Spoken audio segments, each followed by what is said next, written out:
the moment that kind of sparked this is for two reasons. I guess one of them is just a personal challenge. I tried to run for 24 hours last October and I failed. I'm a person that doesn't give up and wants to push themselves to the limits. And this kind of 34 marathon came around because I originally planned to go do a marathon in Sydney regions or Sydney local governments, and there's 33 of them. But there was the logistics was going to be too difficult, working with a full-time job and trying to do marathons and heading to places like Blue Mountains and Waverley. So I kept the 33, but then I wanted to finish on a Saturday, so I just added one marathon to finish on a Saturday, one more. Yeah, a lot of people don't know that I am a massive music fan, and I used to be a DJ as well for like a long time. So I was running parties, I was DJing in like crazy places around Europe and Australia and England as well. But I kind of had a turning point where I gave that up and moved more into the kind of running scene. And the reason why I gave that up is because a guy called Paul Strange, who was a promoter here in Sydney, somebody who really looked up to, he actually took his own life around that 2019, 2020. And that kind of like made me assess my friends in the music industry and what I was doing with life and all my values and stuff. And then that was like a bit of a turning point. So I stepped away from the music. I still do love it, but I'm not necessarily DJing and promoting and stuff like that anymore. And that was a turning point, a better turning point, because the environment I'm around is more positive as well. But yeah, I feel like I'm in a much better place now as well. It was good. Like I talk a lot about, and it's been brought up by friends as well, I talk a lot about the mental health of others and people that I've lost over the years. But going back to my own mental health, I kind of think when I was around 17, 18, that was the kind of, I guess, first time where I was really having suicidal thoughts and suffering from depression. On the way to an Arctic Monkeys concert in the UK, there was a car full of my friends and the car span off the road and 3 people within that car died, all 3 on the back seat. Passenger managed to get out. He had a punctured lung, managed to run for help and collapsed on the way back. And yeah, he was in a coma during all the funerals and stuff. And the driver was the only one who kind of walked away. But during that period, I had a lot of friends pass away in a small period of time. I had a girlfriend that I really thought was the one at the time. She left me and got back with this very abusive boyfriend, and a job that I had worked very hard for. I was working in an electrical apprenticeship, which was very difficult to find. I got made redundant. So there was like these 3 things that happened to me all in like a very small space of time, which, yeah, sunk me into depression and really made me think about taking my own life as well, which I had this mindset at the time where I was like, how am I going to be able to do something like this for the next 40 years? The world's not as great as I thought it was, and I can't trust this girl at the time that I thought, I was in love with. So yeah, like these crazy thoughts going through my head at the time. And I managed to pull myself through. A lot of people ask me, how do I manage to pull myself through? It's just knowing that there's a purpose kind of more than myself, and just having that kind of drive of like, there's more out there, there's more from life, and I guess kind of pushing through. I mean, that's not the only kind of heartbreaking moment I've had, but I've had many heartbreaking moments over in my life, and it's kind of, they're all things that have made me stronger and made me hold myself a different way, but also the way I talk to people, the way I handle conversations, the respect that I have for people was completely different to what I used to because of these reasons. I know that there's lots of people walking around with smiley faces, but everyone's going through their own issues and depression, or they know somebody who's lost their battle to suicide, or there's a part of me that thinks like I'm here for a reason. I'll give you another example. So I've said this a lot. A lot of people think that I'm making this up if you don't know me, because there's just so much random stuff that's happened in my life. The apprenticeship, working as an apprentice electrician, managed to get a new job as a apprentice plumber, and during that job, I think I was first or second year into my apprenticeship, and a friend of mine, a colleague, Kieran, same age as me, we both got apprenticeships at the same time. There was a scenario where the guy that I worked with, he was sick that day, and I was supposed to be going out with Kieran and his tradesman that day. Waiting around, and Kieran ended up going off with his tradesman, and then a different tradesman came in with me, and we went off for the day. I got a phone call around lunchtime saying that there'd been an accident in this on the motorway, and Kieran had died. And at the time, I didn't really believe it. It was very, very difficult for me to try and take it in. And yeah, I feel like I'm doing this stuff for like somebody like him as well, because there was a strong possibility that I was going to be in that vehicle that day, sitting in the exact seat where he took most of the impact.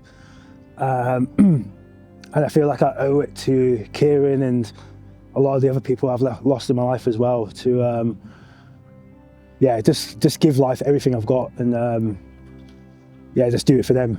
If you are going through something like this, going through depression, you're at your lowest, I understand what it's like. You probably can't turn to your family, and you probably feel super, super isolated, but you're not alone. Like, there's so many people that are going through the same thing.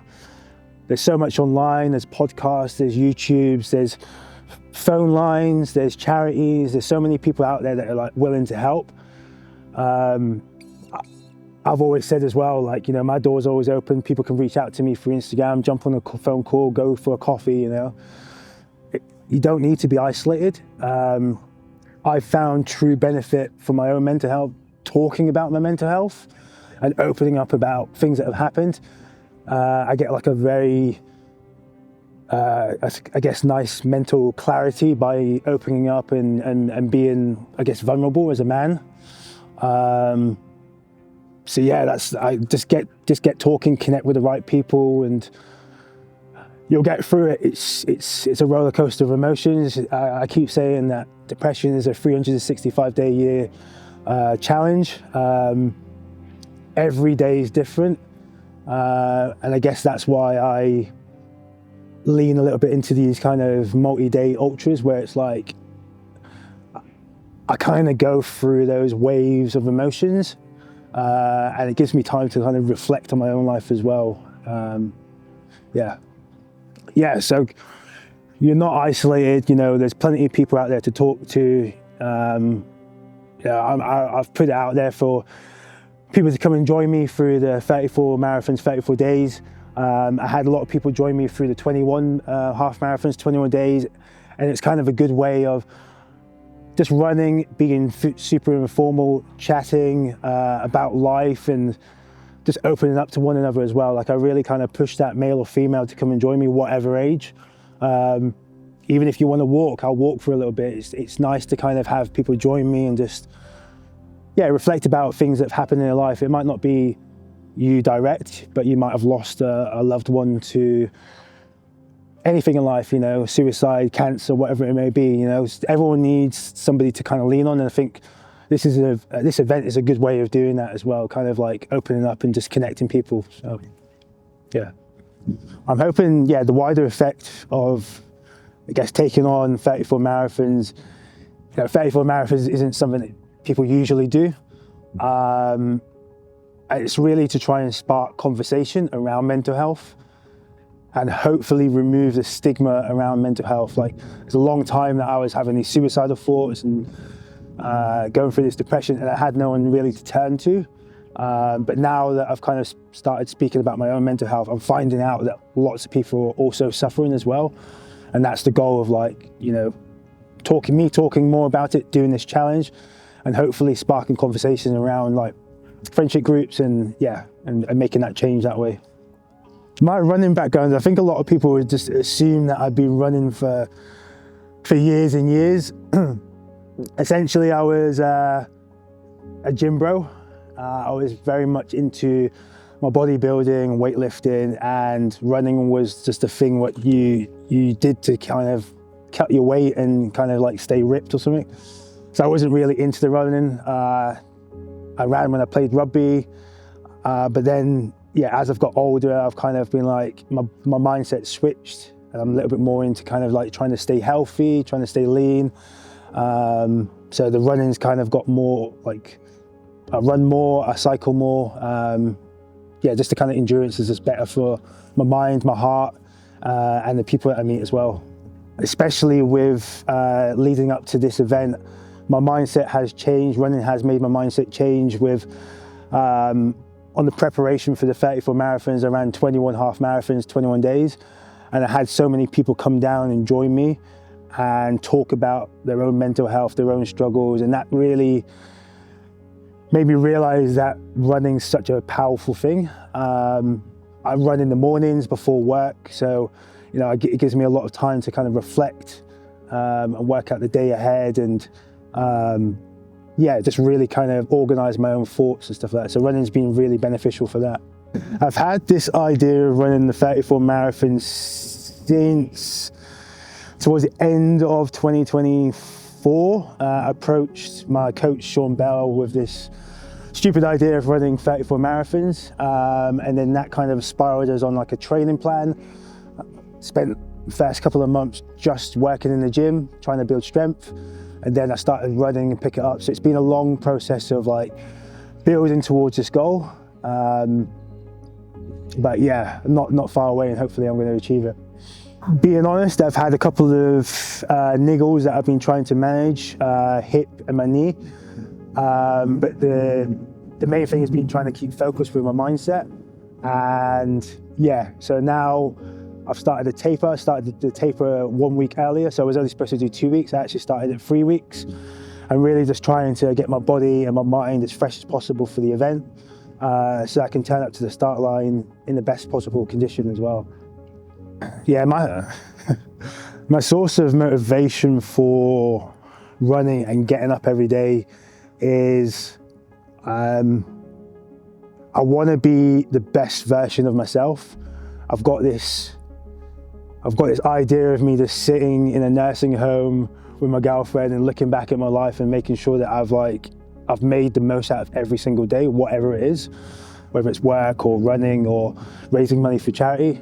And I've set this kind of goal of trying to like raise money for charity each year, make a change, and it just makes it easier getting up every day and pushing myself to the limits where I've got to run at 4:30 in the morning, or run in the rain, or 34 marathons. It's going to be during the winter, so it's going to be quite cold as well. So yeah, those things kind of motivate me, and I'm doing it for a higher purpose in myself. So yeah, the thing that scares me most about this challenge is not being able to give everything I've got because of an injury. It's hard to explain with these kind of ultras and endurance things. I'm willing to push myself to the absolute limits, and that might mean it's a dangerous event, anything can happen, and I'm willing to push myself to the absolute limits. And that absolute limit, to a lot of people who don't understand it, is like, I hate to say it, but like I will push myself until I have to get physically pulled off of the Centennial Park by an ambulance. Might not be, a lot of people might not agree with that, but like that's just the mindset I have to get this done. If I'm not able to finish it because of an injury or something stupid, that will really annoy me, because I've put in so much work, I've dedicated my life to this, and I've sacrificed relationships for it as well. So yeah, I think that's probably the thing that would annoy me the most. Yeah, so the reason why I've chosen Black Dog Institute is growing up when I was having suicidal thoughts and really in that kind of dark place, my parents didn't have the tools to kind of, I guess, send me on the right path and help me. I don't take anything away from them. They're great, my mum and dad are great parents. But Black Dog Institute can do stuff that I can't do. They can teach children about mental health. They can educate parents with the signs to look out for and really give the children the tools to navigate through life as well. So that's the big reason why I'm picking Black Dog Institute to raise $50,000 from, or if not more, because the work that they do with the youth and the youth mental health. I think currently I'm sitting at about $5,000 before the events actually started, which is great. But the goal is obviously to hit 50,000, and hopefully can ramp up the kind of donations throughout the 34 days of running a lot of marathons. So current support system, like I'm with multiple run clubs, and I've had some cool brands get on board, Brooks, One Playground, yeah, some cool brands get on board, which I'm still working on at the minute. And those communities around that and the run clubs that I'm with, hopefully they'll all come down and join me. But I've also planned it probably during the biggest week of the year in Sydney for running, which is the Sydney Marathon, just becoming a major. It's going to be a kind of a good time for me to get that extra exposure for me and the charity moving forward, because of such a high profile week where everyone will be focused on running and hopefully this stupid guy running around Centennial Park. I'm fucking Jermaine Jones, and on August the 25th, I'm going to be running 34 marathons in 34 days. This is for a bigger cause than myself, and I'm going to be doing it with a smile on my face and proving you all wrong. Good. Can you do it again one more time?